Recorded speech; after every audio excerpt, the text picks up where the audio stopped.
Magandang araw mga kaibigan. Isang kwentong pag-ibig ang muli kong ibabahagi sa inyo na tiyak nakapupulutan ng aral at magpapaantig sa inyong mga puso. Pero kung bago ka pa lamang ay pakilike po ng ating video. Pakiclick ng subscribe button, gayon din ng bell icon para lagi kang updated sa mga susunod ko pang upload.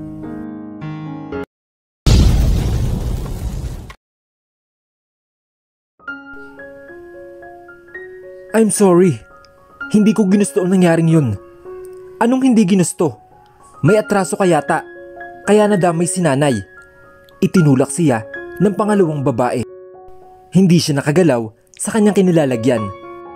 Oo, mapilaman lang sa sinabi nito. Totoo naman kasi na kasalanan niya. Ano? Hindi ka makasagot? Ipapapulis kita. Muli sana siya nitong itutulak nang pinigilan ito ng pinakamatandang kapatid ng mga ito. Ano ba kuya? Bitawan mo ako. Tama na yan Elaine. Ano ba? Huwag mo nang dagdagan ang problema natin ngayon? Oh, bakit sa akin napunta? Hindi akong usapan dito. At saka isa pa, hindi ako dumadagdag ng problemang ito. Bakit ako naman ang nakita mo? Malakas ang boses na sigaw ng kapatid nito. Tama na Elaine. Huwag mo akong pikunin ngayon. Eh di wag. Pero ipapakulong ko ang babaeng ito. Alam mong wala siyang kasalanan. Tila baga ng apoy ang sinabing iyon ng panganay at idinampi sa kapatid na babae. Mas nagsalubong ang kilay nito na hinarap ang kapatid. Pinagtatanggol mo ba siya? You're unreasonable. Napuno ng sigawan ng mga ito ang kahabaan ng hallway at tila nanonood silang teleserye ang mga nurse habang nakating sa dalawang magkapatid na nag-aaway. We know that Nana is a security guard and what happened to her is part of her job. Hanip na trabahong iyan. Di ba naman nasa poder mo siya? Bakit mo pa kasi siya pinagtatrabaho? And it's my fault now? Oh, bakit hindi ba? Ganti naman ng isang kapatid. Ate kuya, tama na.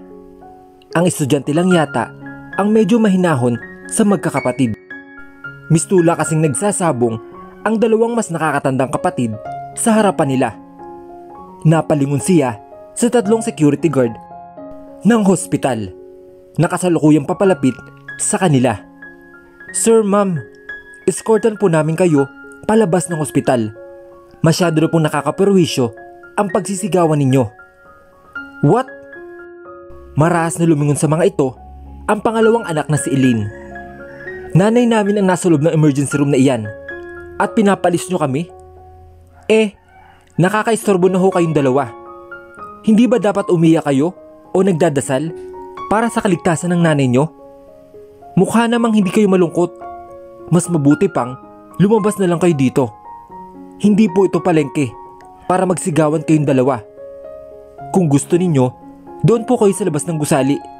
Kahit magsigawan pa kayo, buong magdamag. Sagot naman ng security guard.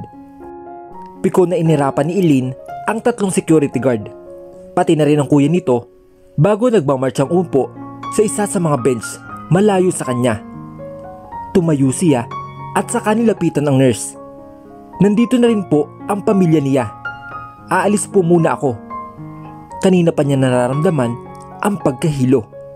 Nadagdagan pa iyon ng sigawan ng dalawa. Para nagre-replay sa utak niya ang nangyaring gulo noon nung ma-ospital ang kanyang anak na si Kalia. Tumangulang ang nurse kaya nagmamadali siyang lumabas ng ospital. Nakita niya ang kanyang maleta na nasa nurse station sa unang palapag. Kinuha niya iyon nang ibinigay sa kanya ng nurse na naroroon. Ayos ka lang ba? Napalingon siya sa kanyang likuran at inilis ang pagkakadiin ng kanyang mga daliri sa kanyang sentido. Oo, ayos lang ako. Sigurado ka? Baka may masakit sa'yo ha? Baka may tama ka rin. Napaiwas siya ng tingin sa panganay na anak ni Ate Lorraine. Hindi, wala. Sinalo ng nanay mo ang bala. Kinagat niya ang kanyang pang-ibabang labi nang mag-init ang kanyang mga mata. Hindi niya makalimutan ang takot sa mukha ni Ate Lorraine nang maramdaman nito ang pagbaon ng bala sa katawan nito. Hindi mo po kasalanan iyon. She nodded once and flinched again when a smell of the hospital lingered in her nose. Bumukas kasi ang entrance door kung saan siya nakatayo. Kaya lumabas ang amoy sa loob. Hinilit niyang muli ang kanyang sentido at muli na naman siyang nahihilo. Ayos ka lang? Tara, sa loob baka mahimatay ka rito. No. Pigil niya. No, please. I don't like the smell inside. Hindi na ito nagpumilit at sa halip ay niyaya na lang siya sa garden ng hospital kung saan maraming bench doon. Pinainom siya nito ng tubig. Nabili nito para kahit papaano ay kumalma siya. Nakita niya ang napakaraming miss call sa kanya ng mama niya. Pati na rin ang kapatid niyang si Cassie. Pasado 8:00 na magpaalam siya kay Jake. Hinayaan naman siya nito at nagpasalamat sa kanya na hindi niya pinabayaan ang nanay nito.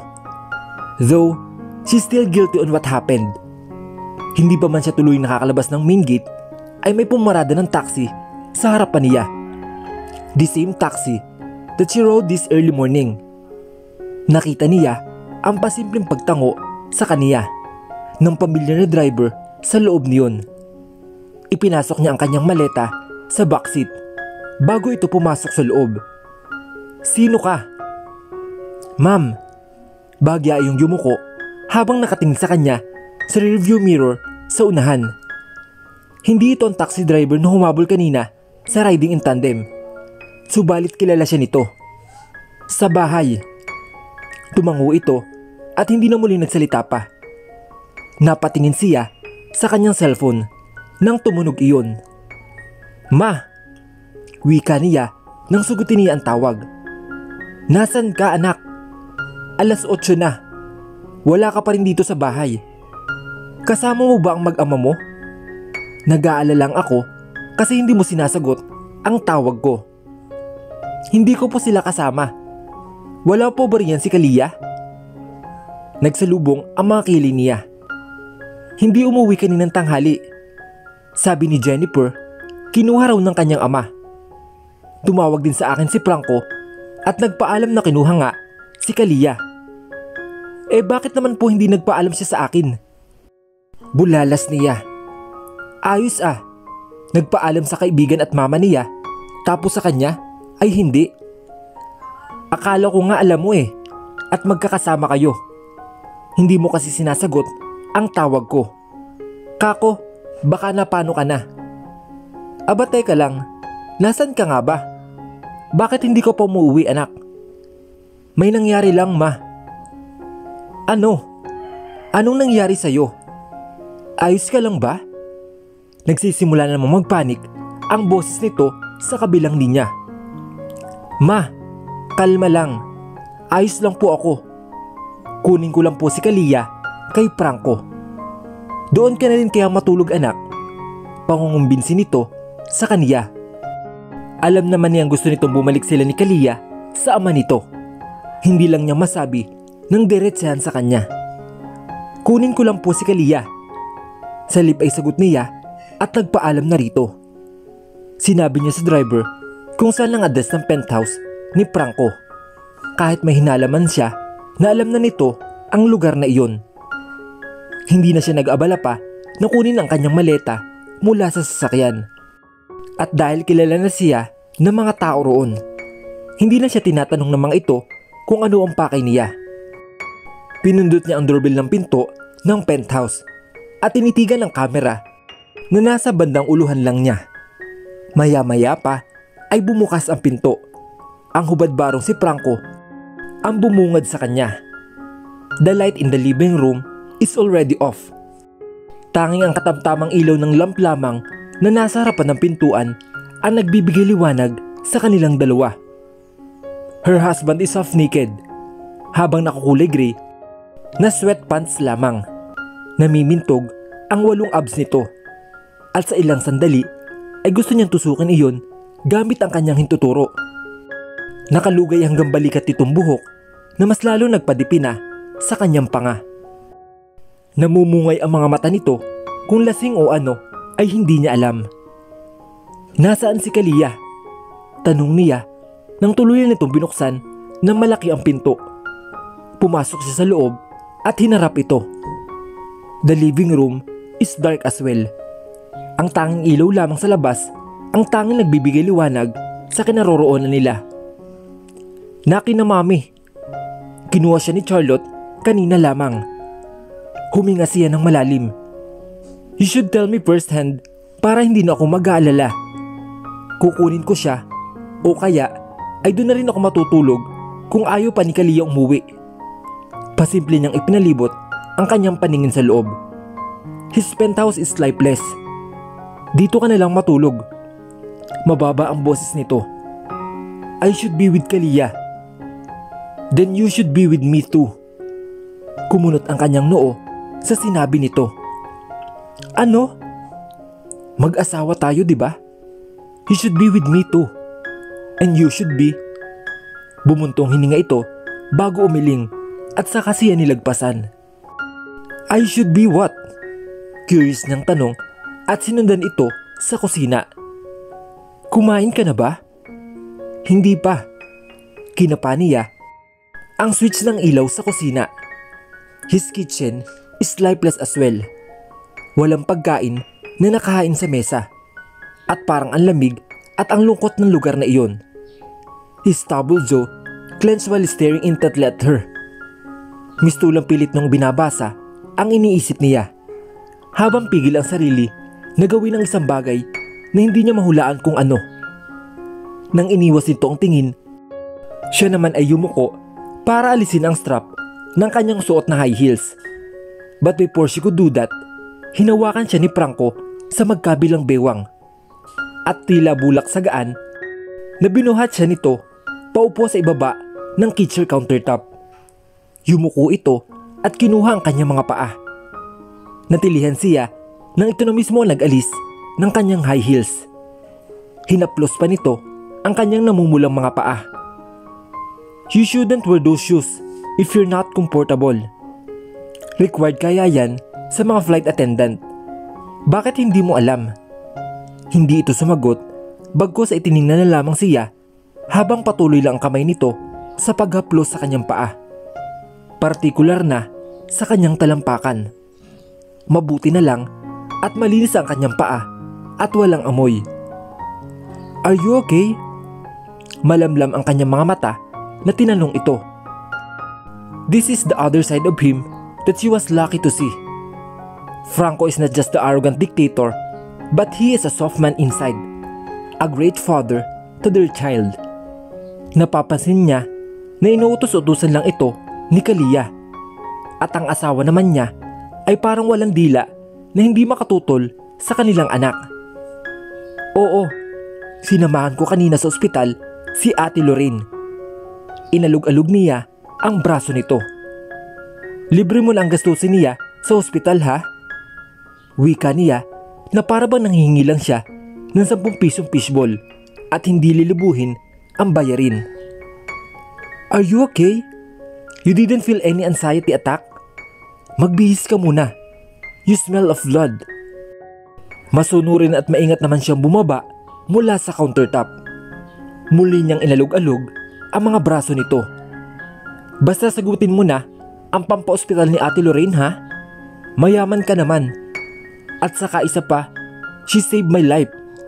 Wala pa kasi akong sapat na pera. Kaya uutangan ko muna sa'yo ha? It's not for free, he said with a raspy voice. Paos ang boses nito na nagbibigay ng init sa kanyang sistema. Hindi ko naman sinabi na libre. Sabi ko nga, uutahin ko sa'yo Franco. Wala pa kasi akong pera. I don't need cash. Inis na kumamot siya sa kanyang pisngi. At agad na napaatras na nagsimulang hukbang si Franco palapit sa kanya. Ano bang kailangan? He steps forward so she took step backward too. Napatingin siya sa kanyang likuran nang tumama ang kanyang likod malapit sa dulo ng mesa. Anong ginagawa mo? Franco put his hands at each side of her face. He was towering and cornering her, and she started to like the feeling of caging in his massiveness again. Nakita niya ang bahagyang pagkiling ng ulo nito at tumitig naman sa kaniya. Pagkatapos ay bumaling ang tingin sa kanyang mga labi. "Do you know that you're hunting me for a long time now?" Mababa at tila nahihirapan ang boses nito. Hindi ko alam." Gusto niyang pektusan ang sarili dahil sa pagkautal niya. "Wala akong ginagawang masama sa iyo, Franco. At saka, kasal na tayo, di ba? You're hunting me in my dreams, Trina. 4 years. And you are still in my mind, and I want you in my bed, even you are my wife now." "Wala namang ganyanan, Franco. Kukunin ko lang si Kalia." Akmang itutulak niya ito nang hulihin nito ang kanyang kamay at isinukbit iyon sa mga batok nito. He leaned on her and was about to kiss her on her mouth when she lowered his head that made him kiss her forehead instead. Hindi ako humahalik sa bibig na tumuka sa bruha. Irap niya at saka ito itinulak. Nagsalubong ang maitim at makakapal na kilay ni Franco at kumibot ang mga labi nito. "Who's which?" Muli siyang umirap. "Yung asawa mo." "You're referring to yourself?" Nagugulan itong wika. "Iced." Inis niyang sikmat dito na may kasama pang kumpas ng kanyang mga kamay. "Yung babae mo." "Kalia is not a witch. So does you. Mama, Mommy, and Charlotte. Hindi talaga." Agap niya. Pagbibintangan man itong bruha ang mama niya. Kinamot niya ang kanyang pisngi dahil nabibisit siya sa sagot sa kanya ni Franco. Maang-maangan pa ang Hudyo. Ayaw lang yata nitong umamin sa kanya na malapit na magkabalikan ito ng kanyang dating asawa. Then who? Wala. Tinangka niya itong muling itulak. Subalit, tila pader sa tigas ang dibdib nito na hindi man lang matinag. "Alis na po, sir." "Sir? Are you insulting your husband, Mrs. Mercado?" Lumukso ang puso niya sa itinawag nito sa kanya. Kaya inirapan niya ito para pagtakpan ng kiliti sa kanyang tiyan. Hay, kinikilig siya at gusto niyang magtitili sa kanyang kinalalagyan kung wala lang si Franco sa kanyang harapan na parang hari na kinukulong siya ng mga bisig nito. Pinigilan niya ang kanyang sarili na humagikhik dahil para naman itong matandang mayaman ninutangan sa klase nang hilat siya ng mukha nito. "Hindi po, sir." Umiling siya at tiningla ito bago pinakurap-kurap ang kanyang mga mata. "Then you're playing with me." "Hindi po. Saka, alis na nga po kasi. Hindi po ako nagpapatuka kasi tumuka na po kayo kaninang umaga. We didn't see each other earlier. Nakaalis ka na bago ko pa ma-postpone ang flight mo to have a breakfast with me. Hindi kita nahalikan kaninang umaga." Bakit parang kasalanan pa niya na hindi ito nakahalik kanina at utang na iyon dito? For all she knows, nakalimutan siya nito dahil nakipaglampungan na ito sa dati nitong asawa. Ano iyon? Pagkatapos sa dati nitong asawa, ay sa kanya naman? Nakahalik ka na sa dati mong asawa kanina. Inis niyang sigmat dito. Ha? Paano napasok sa usapan ang babaeng iyon? Nirolyohan niya ito ng mata dahil pa-play safe pa ang loko. Is this about what you heard nang pumunta ka kanina sa office ko? Traidor talaga ang sekretary ko. Nanlalaki ang butas ng ilong niya at bulalas na ikinatawan nito. Do you think susundan ka niya? He's loyal to me. Sorry, wife. Che, parang bata naman siyang nagmumuryong. Kaya kapag may kalokohan kang gagawin, hindi iyon magsusumbong sa akin. Sisikmuraan ko rin iyon pagkatapos kitang tadyakan. Mas natawa si Franco sa sinabi niya. Halos magnining ang mga mata nito habang tumatawa. Nanggigigil na hinampas niya ang balikat nito. Dahil lumaka pa ito sa kaniya at iba noon ang mukha sa kanyang balikat. Habang panay pa rin ang yugyug ng balikat. Anong nakakatawa? Alis na nga. Kukunin ko ang baby ko. Nakataas pa rin ang sulok ng labi ng asawa nang tingnan siya nito sa mukha. His face has a teasing expression at nabibwisit siya roon. Dahil parang aliw na aliw ito sa kanya habang nagingit-ngit siya. Kalia won't go with you. She told me that she will ask Charlotte to curl her hair. Samahan ko na lang sila. You will curl your hair too? Oo. Taas ang baba niyang sagot at nanungulis pa ang kanyang mga labi. Makikipagkumpetensya siya sa tuwid na buhok ng kanyang dating asawa. Kulot ang sa kanya para hindi boring. Boring daw ang tuwid na tuwid, sabi sa kanya ni Laika. It will look good on you. Muli nag-init ang kanyang mga pisngi sa sinabi ni Franco. Sinabihan siya nitong maganda kung kulot ang buhok niya. Hinawakan siya nito sa gilid ng kanyang bewang at bumalik ang malamlam nitong tingin sa kaniya. Spend your night with me, YP. Ayoko nga. Baka kung ano pa ang gawin mo sa akin. Uutuin mo lang ako na umalis kami ng bansa ni Kalia. I won't. Hindi ka rin naman susunod sa akin. What's the use? Nilayasan mo pa nga ako, di ba? Mas nanulis ang kanyang mga labi. At lalayasan ka pa namin kapag kinulit mo pa kami. Gusto mo bang umiyak si Kalia? Kasi malayo ka na naman sa kanya. Ngangalngalan ako nun. It's for you and for our daughter's safety. Ang nangyari kanina kay Manang Lorin, those bullets were supposed to be for you. Alam mo bang kung hindi ka humarang, baka ikaw sana ang nakarating ngayon sa ospital. Nanggigigil itong wika sa kaniya. His face darkened as his joke clenched. I should fire those stupid guards. Ang sama nito. Bakit mo tatanggalin trabaho yung tao? Nabaril lang nga, di ba? Not her. Those guards that I hired. Never mind. May never mind ka pang nalalaman? Akala mo, hindi ko alam na tauhan mo yung taxi driver? Hindi agad sumagot si Franco sa sinabi niya. Bagkus ay nagkatingin lang ito sa kanya ng ilang segundo na umabot ng hanggang minuto. His deep brown eyes are staring at her like he was reading her mind and looking at her soul. Ibangatid sa kanya ng kulay brown nitong mga mata. Nagsisitayo ng mga balihibo niya sa kanyang batok. Bakit hindi ka tumuloy kanina sa opisina ko? Malumanay at kalmado na ang boses nito. Hinawakan nito ang takas niyang buhok at saka pinagluruan iyon. Nandoon ang asawa. Ikaw ang asawa ko. Agad nitong putol sa kanyang sinabi. Nag-iwas siya ng tingin.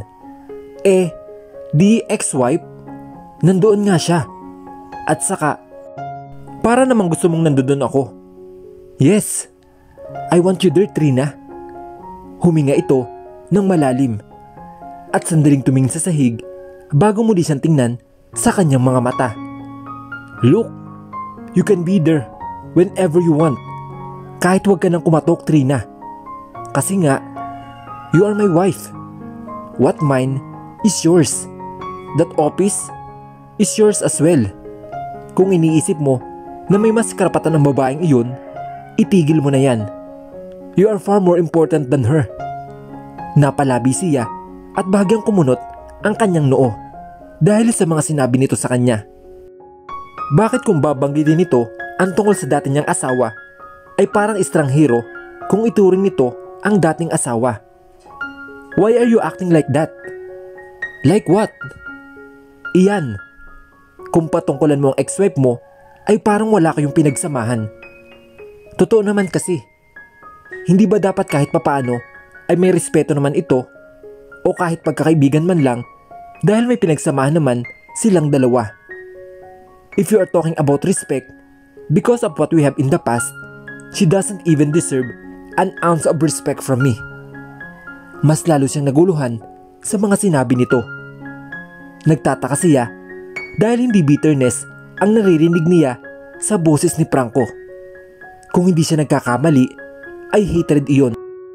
Galit ito sa dating asawa. Sapat para ituring nito ang babae na parang estranghera. Ano bang ginawa niya? when she realized what she said. Mabilis niyang tinakpan ang kanyang bibig. Sorry Franco, na-curious lang. You don't have to answer me. Ngitian niya ito ng malaki para pawin ang awkwardness sa pagitan nila. Anyway, maganda yung ex mo ha? Tuwid na tuwid ang buhok at saka matangkad. Mas matangkad pa siya sa akin. Ayoko sa masyadong matangkad. Parang model siya. Tapos, ang ganda. Ang ganda lang. I like someone who has a cute nose, cute pinkish lips, dreamy eyes, and rosy cheeks. Just like my daughter have. Mature mag-isip at kasing tangkad mo. Naughtiness amuses me big time. Mukhang responsible at saka mabait. Hindi na yata nakatiis si Franco sa mga pinagsasabi niya dahil dumuos-dos ang isa nitong kamay sa bewang niya at saka siya hinapit palapit dito. Her petite body bump on his hard one. Mahina siyang napasinghap nang sapuhin ng kamay nito ang kanyang pisngi at saka pinatingala siya nito. His callous hand was warm. That sends tingling of sensations in her system. You are better than her. You cannot compare yourself to her, Trina. You're kind, responsible, and you love our child. Bahagyang umawang ang kanyang mga labi. Kung hindi ako mabait at responsible, mas better siya. Baliwala nagkibit-balikat lang ito. I don't think you have the heart to be responsible. And yes, you're still better than her. I don't understand. Iling niya. Hindi niya pa rin maintindihan kung bakit gano'n na lang ang mga sagot ni Franco. She was really curious why she was acting like his ex-wife was a bad woman. Malamlam siyang tinitigan ni Franco. Nangungusap ang mga mata nito. At hindi lang iyon. Pain was evident in his eyes at that moment. Tila ba, pinapabasa nito sa kanya kung ano tumatakbo sa isip nito. Kung ano ba ang nasa likod ng malamig nitong mga mata na pinapakita sa ibang tao. He looked down again, leaving her with so much question running on her head. She cheated on me. Wika nito sa malakas niyang ikinasinghap sa kinatatayuan. And she killed our child. Umawang ang kanyang mga labi dahil sa narinig mula sa bibig ni Franco. She liked to think that he was just messing with her to make her comfortable and stop degrading herself. Subalit, ang sakit sa mga mata nito ay pumawi lahat ng iniisip niyang iyon. Nakabadha sa mga mata nito at mukha ang sakit at pagsisisi. Sa ilang sandali ay gusto niya itong yakapin at sabihin nitong wag na nitong isipin iyon at magiging maayos din ang lahat-lahat. Ngunit, ano nga ba ang alam niya? Wala siya sa posisyon nito at hindi niya alam kung gaano kasakit sa isang ama ang mawala ng anak. Ipinanganak niya si Kalia nang walang anumang komplikasyon. Ilang beses lang siya dinugo noon at sinigurado na niya na hindi mawawala sa kanya ang batang ipinagbubuntis niya. Franco, umiling ito at humigpit ang kapit sa bewang niya. Namumula ang mga mata nito nang muling ibinalik ang tingin sa kanyang mukha. I'm fine. Gutom ka na ba? Mababa ang boses nito sabay iwas sa kanya. Pinakawalan nito ang kanyang bewang bago lumaya sa kanyang harapan. Binuksan nito ang dambuhalang double door refrigerator at naglabas ng karne at gulay. Pinagbasdan niya lamang ito at hindi na nagtanong pa. Ako na ang maghihiwa ng gulay. Wika niya na nakalapit siya dito. No, ako na lang. Change your clothes into a comfortable one. Inagaw sa kanya pabalik ang carrots at mahina siyang itinulak papuntang kwarto nila. Sumunod na lang siya at saka umalis ng kusina. Nilapitan niya ang kanyang maleta na nasa sahig ng living room at binuksan ito para kunin ang kanyang maliit na bag. Inilabas niya ang kanyang cellphone mula roon at nagpadalang text message sa kanyang mama para sabihin dito na nasa bahay siya ng asawa. Dumiretso siya sa banyo para kahit papaano ay ma-refresh ang katawan niya. Hinubad niya ang lahat ng kanyang damit bago siya pumapailalim sa maligamgam na tubig. It was a long day for her and warm shower is good for her system. Nakatapis ng tuwalya na lumabas siya ng banyo at tinungo ang walk-in closet nila ni Franco. Naroroon pa rin ang kanyang mga damit. Nakasalansan pa rin ang mga ito kung paano niya iniwan. Kumuha siya ng underwear niya at saka cotton shirt. Pagkatapos ay dumekwat siya ng isa sa mga t-shirt ng kanyang asawa. Umabot iyon hanggang gitna ng hita niya dahil masyado itong malaki. Lambuhala naman kasi talaga si Franco. Maanong kayang-kaya siya nitong buhatin gamit ang isang kamay at ibalibag kung gugustuhin niya. Saan ibabalibag? Sa kama? Aba, gusto niya iyon. Nanginginig pa. Gusto niyang pektusan ang kanyang sarili dahil sa kanyang mga iniisip na mga oras na iyon. At hindi niya may pagkakaila sa kanyang sarili na parang may iba nang nararamdaman siya para kay Franco. Ayaw mang amin niya sa kanyang sarili pero parang nahulog na yata talaga siya dito. Mahal ko na nga yata siya. Hay naku. Bulong niya sa kanyang sarili at sabay napangiti.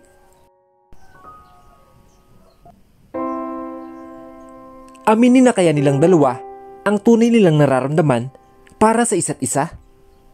Ano mga pagsubok nilang haharapin bilang mag-asawa? Ano ang naghihintay na kapalaran sa kanilang pamilya?